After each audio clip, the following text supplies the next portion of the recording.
Welcome to the BSc online lecture. હવે last લેક્ચરની અંદર આપણે ન્યૂ ચેપ્ટર ચાલુ કર્યું હતું, નેમ રિએક્શન અને રીઅરેન્જમેન્ટ. એમાં પહેલી નેમ રિએક્શન આપણે જોઈ હતી આલ્ડોલ કન્ડેન્સેશન. અને હવે આપણે જે નેક્સ્ટ નેમ રિએક્શન જોવાની છે એ છે આપણી પાસે પર્કિન reaction.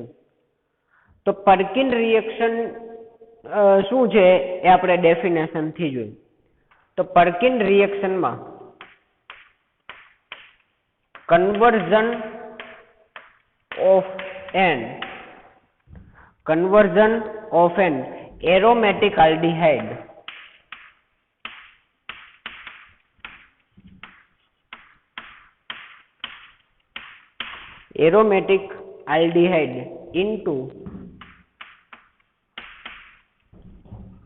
into alpha beta unsaturated acid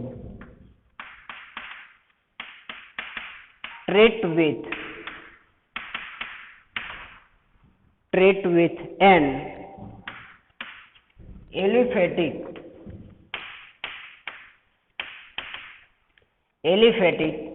acid anhydride.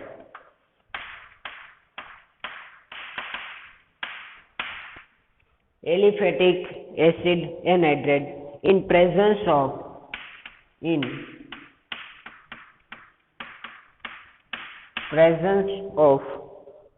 sodium or potassium salt.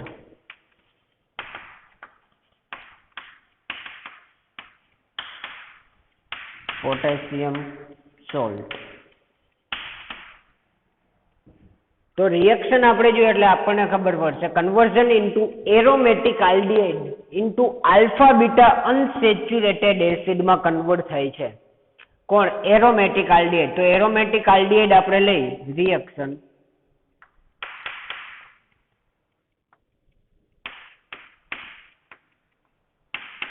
બેન્ઝાલ્ડીહાઇડ.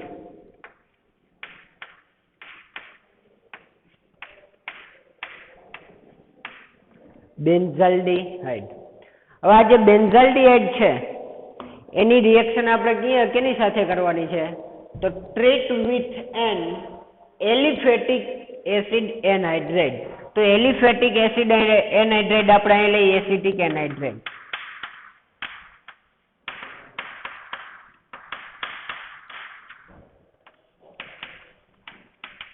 Acetic anhydride. Benzaldehyde react with acetic anhydride in presence of sodium or potassium salt. તો અહીં આપણે સોડિયમ સોલ્ટ લઈ, sodium acetate. Ready? તો aromatic aldehyde શેમાં convert થઈ જશે? Alpha beta unsaturated acid. તો જે આપણને મળે છે CH double bond CH COOH. તો આ શું આપણને મળ્યું? સિનામિક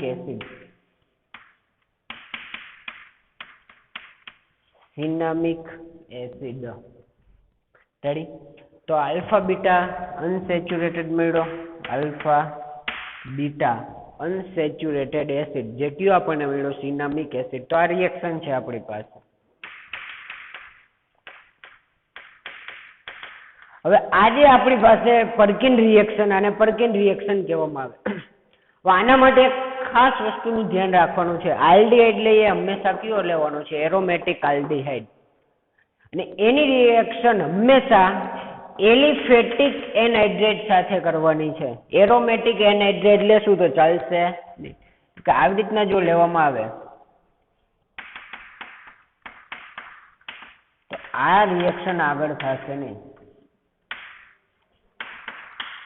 આ જો આપણે એનહાઇડ્રેટ લઈ તો રિએક્શન કરશે નહીં. એટલે કે એલિફેટિક જ લેવાનો છે. બીજી એક વસ્તુ ધ્યાન રાખવાની છે કે એલિફેટિક શા માટે લેવામાં આવે છે? કારણ કે અહીં જે આપણો જે ફંક્શનલ ગ્રુપ છે, આ જે કાર્બન હોય કયો કાર્બન થશે? Alpha carbon.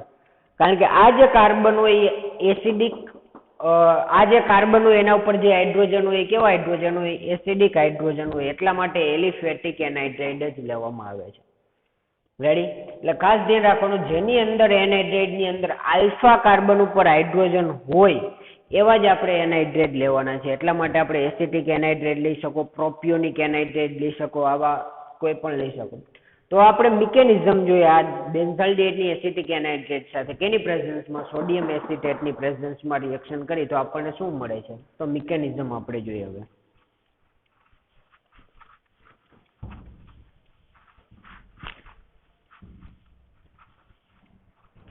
હવે એની અંદર આપણી પાસે મિકેનિઝમની અંદર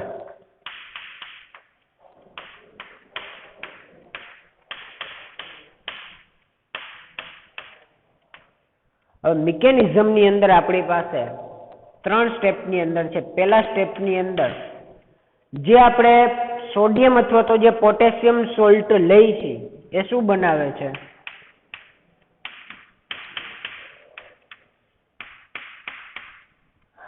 આ જે આપણી પાસે સોડિયમ એસિટેટ છે આમાંથી શું બનાવે છે? તો કે એસિટેટ આયન બને છે.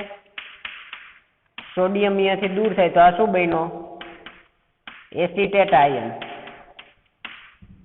અને એને પ્લસ.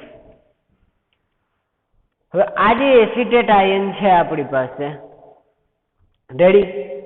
હવે એ જે એસિટેટ આયન છે એ કેની પ્રેઝન્સમાં રિએક્શન કરે છે? સેકન્ડ સ્ટેપની અંદર એ જે એસિટેટ આયન છે, આ એસિટેટ આયનની રિએક્શન એનહાઇડ્રેટ સાથે થાય છે. એલિફેટિક એનહાઇડ્રેટ, જે આપણે શું લીધું હતું? Acetic anhydrate.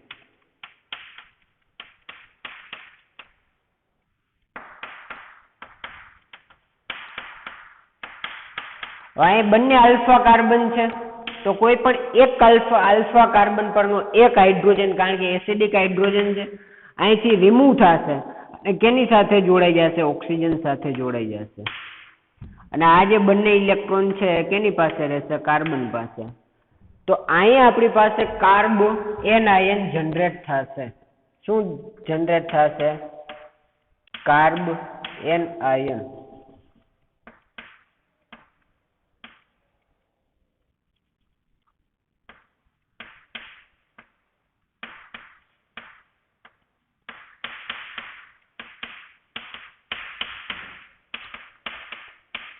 અહીંયા શું બને છે? આ કાર્બ એન આયન.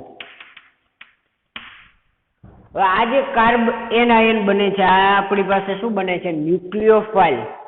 હવે ત્રીજા સ્ટેપની અંદર એની રિએક્શન, આ જે કાર્બ એન આયન બને છે એની રિએક્શન કેની સાથે કરવામાં આવે છે? બેન્ઝાલ્ડિહાઇડ સાથે.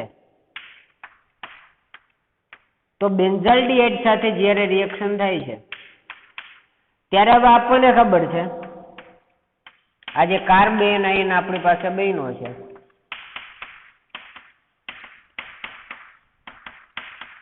કાર્બ એન આયન એવી જગ્યાએ એટેક કરશે કે જ્યાં પોઝિટિવ ચાર્જ હોય. તો આપણને ખબર છે કાર્બોનિલ કાર્બન હોય, અહીં આપણે આવી રીતે લખી,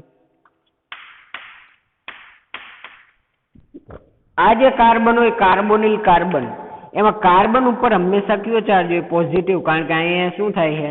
ઇલેક્ટ્રોનની નેગેટિવિટી વધારે, આના ઉપર માઇનસ ચાર્જ હશે, આના ઉપર પ્લસ.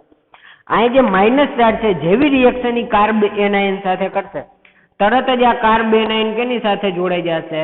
કાર્બન સાથે. કારણ કે એને ઇલેક્ટ્રોનની જરૂર છે તો ઇલેક્ટ્રોન આપશે. તો અહીં કાર્બનની વેલેન્સી 5 થઈ જશે. તો આ પાઈ બોન્ડ બ્રેક થઈને ઇલેક્ટ્રોન કેની ઉપર વહી જશે? ઓક્સિજન ઉપર. તો અહીંયા આપણને શું મળશે?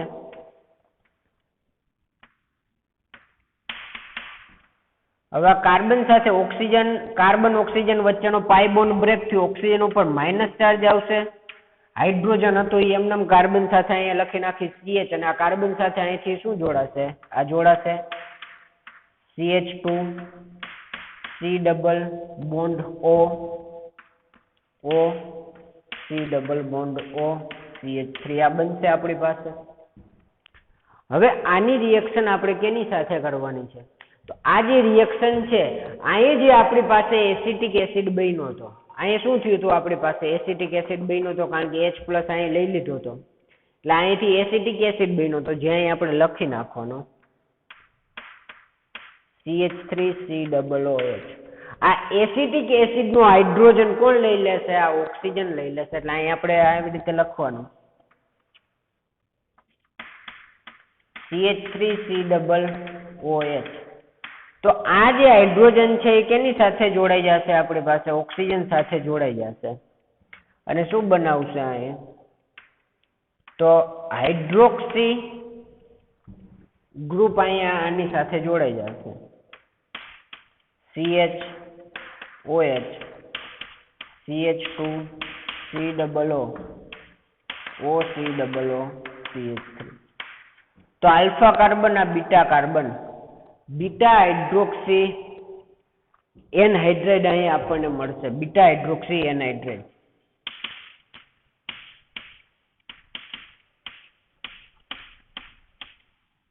Beta hydroxy anhydride. હવે આની રિએક્શન કેની સાથે કરવામાં આવે છે? તો આનું હાઇડ્રોલિસિસ કરવામાં આવે છે. હવે જ્યારે આનું હાઇડ્રોલિસિસ થાય છે, હવે અહીં લખી નાખીએ આપણે હાઇડ્રોલિસિસ. આનું જ્યારે હાઇડ્રોલિસિસ થાય ત્યારે આલ્ફા કાર્બન ઉપરથી હાઇડ્રોજન, બીટા કાર્બન ઉપરથી OH શું રિમૂવ થશે? વોટર મોલેક્યુલ રિમૂવ થશે, H2O. તો શું બનશે અહીં આપણી પાસે? CH કાર્બન કાર્બન વચ્ચે ડબલ બોન્ડ બની જશે, CH double bond CH, C double bond O, C double bond O, CH3. હવે લાસ્ટ સ્ટેપની અંદર આની રિએક્શન કેની સાથે કરવામાં આવે છે? H2O સાથે. H2O સાથે કરી ત્યારે શું થાય છે? તો H2O સાથેની જ્યારે અહીં સોરી હાઇડ્રોલિસિસ નહીં થાય, અહીં શું થાય? આપણી પાસે વોટર મોલેક્યુલ રિમૂવ થાય. અહીં આપણે હાઇડ્રોલિસિસ કરી, વોટર મોલેક્યુલ સાથે રિએક્શન કરી એટલે આ કાર્બન અને ઓક્સિજન વચ્ચેનો બોન્ડ બ્રેક થશે. આની પાણી વોટર સાથેની રિએક્શન છે H2O. પણ અહીં આપણે લખી નાખીએ આ કાર્બન ઉપર પ્લસ ચાર્જ આવશે, ઓક્સિજન ઉપર માઇનસ. એટલે કાર્બન સાથે અહીં OH માઇનસ જોડાશે અને ઓક્સિજન સાથે કોણ જોડાશે? H plus. તો અહીંથી આપણને શું મળશે? બે પ્રોડક્ટ મળશે. એક તો આપણને શું મળશે? CH double bond CH C double O, એની સાથે OH જોડાશે કાર્બન સાથે OH. બીજું આની સાથે શું જોડાશે? CH3C double bond O, hydrogen જોડાશે તો આપણને શું મળશે? Acetic acid. તો આપણને મિકેનિઝમ છે. હવે અહીં જોઈ શકીએ આપણને શું મળી ગયું? સિનામિક એસિડ. સિનામિક એસિડ. તો આ જે આપણું મેઇન આપણી પાસે ફંક્શનલ ગ્રુપ છે, આ આલ્ફા, આ beta. Alpha beta unsaturated acid આપણને પ્રોડક્ટ તરીકે મળે છે. તો આ છે મિકેનિઝમ. ફરીથી જોઈ લઈએ. પહેલા સ્ટેપની અંદર શું થશે? સોડિયમ સોલ્ટ એસિટેટ આયન બનાવશે. આ એસિટેટ આયનની રિએક્શન આપણે કેના સાથે કરી છે? એસિડ એનહાઇડ્રેટ સાથે. હવે એસિડ એનહાઇડ્રેટમાંથી એક હાઇડ્રોજન છૂટો પડી અને કેની સાથે જોડાય? ઓક્સિજન સાથે. ને એસિટિક એસિડ છૂટો પડે અને કાર્બન આયન બને. આ કાર્બન આયનની રિએક્શન કેની સાથે થાય છે? બેન્ઝાલ્ડિહાઇડ. અને બેન્ઝાલ્ડિહાઇડમાં કાર્બોનિલ કાર્બન સાથે આ જે કાર્બન આયન બન્યો તો એ જોડાય છે. એ જોડાય છે પછી અહીંયા ઓક્સિજન ઉપર નેગેટિવ ચાર્જ આવે છે. એની રિએક્શન આપણે કેની સાથે થાય? તો કે જે એસિટિક એસિડ અહીં છૂટો પડ્યો તો એનો એક હાઇડ્રોજન અહીં ઓક્સિજન સાથે જોડાય છે. અને બીટા હાઇડ્રોક્સી એનહાઇડ્રેટ આપણને પ્રોડક્ટ મળે છે. આને જ્યારે ગરમ કરવામાં આવે ત્યારે એમાંથી વોટર મોલેક્યુલ દૂર થાય. આલ્ફા કાર્બન ઉપરથી હાઇડ્રોજન, બીટા કાર્બન ઉપરથી OH, H2O છૂટું પડે. રેડી? હવે આની લાસ્ટમાં પાછી કેની સાથે રિએક્શન કરવામાં આવે? વોટર મોલેક્યુલ સાથે. પાણી સાથે કરો એટલે શું થાય છે આપણી પાસે? તો આ કાર્બન અને ઓક્સિજન વચ્ચેનો બોન્ડ બ્રેક થાય છે. આ કાર્બન સાથે OH જોડાઈને ઓક્સિજન સાથે હાઇડ્રોજન. તો આવી બે પ્રોડક્ટ આપણને મળે છે. રેડી? તો આ છે આપણી પાસે મિકેનિઝમ, જેને આપણે પર્કિન રિએક્શન તરીકે ઓળખીએ છીએ. તો આ પર્કિન રિએક્શનની મિકેનિઝમ છે. રેડી? હવે કેટલીક એપ્લિકેશન આપણે જોઈ લઈએ. તો એ એપ્લિકેશન એકાદી બે કરાવો, બાકીની તમારે જાતે કરવાની છે. Ready?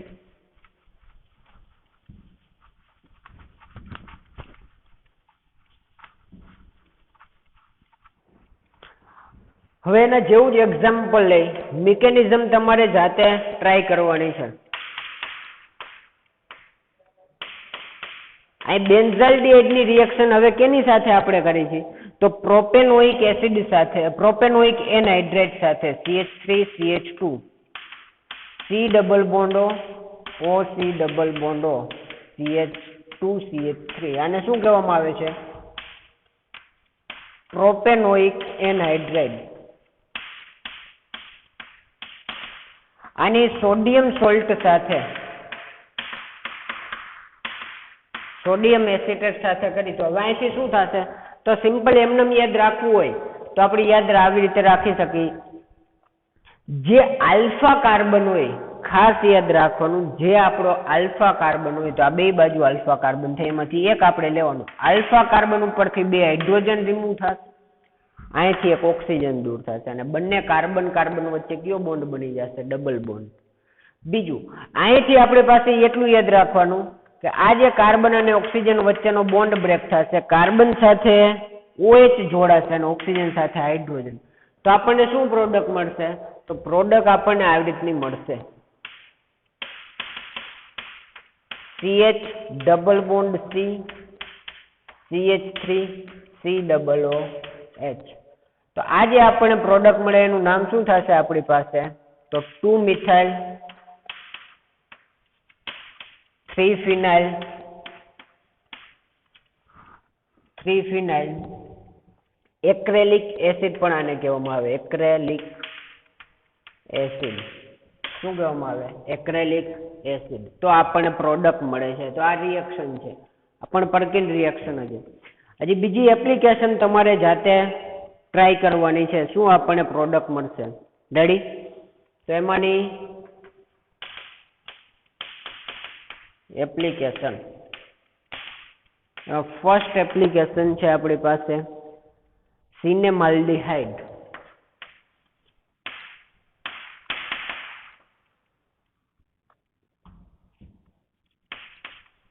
CH double bond CH CHO સિનેમાલ્ડિહાઇડ. આની રિએક્શન એસિટિક એનહાઇડ્રેટ સાથે શું પ્રોડક્ટ મળશે તમારી જાતે ટ્રાય કરવાની છે.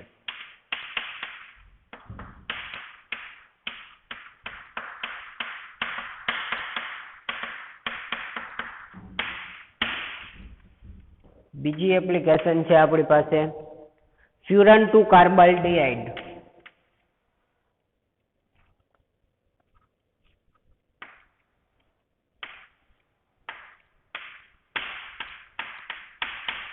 અને ફ્યુરાન 2 કાર્બાલ્ડિહાઇડ કહેવામાં આવે છે. આની રિએક્શન સેમ એસિટિક એનહાઇડ્રેટ સાથે શું પ્રોડક્ટ મળશે. જ્યાં આલ્ડિહાઇડ હોય અહીંયા રિએક્શન થાય, આ મગજમાં રાખવાનું. આ બંને રિએક્શન તમારે જાતે કરવાની છે. રેડી? તો આ છે આપણી પાસે પરકિન રિએક્શન. હવે નેક્સ્ટ લેક્ચરમાં આપણે પાછું નવી એક નેમ રિએક્શન વિટિંગ રિએક્શન સાથે પાછા મળશું. રેડી? ત્યાં સુધી આ સુધી એપ્લિકેશન છે તમે જાતે ટ્રાય કરો શું પ્રોડક્ટ આપણને મળે છે. નેક્સ્ટ લેક્ચરમાં પાછા મળીશું. Thank you.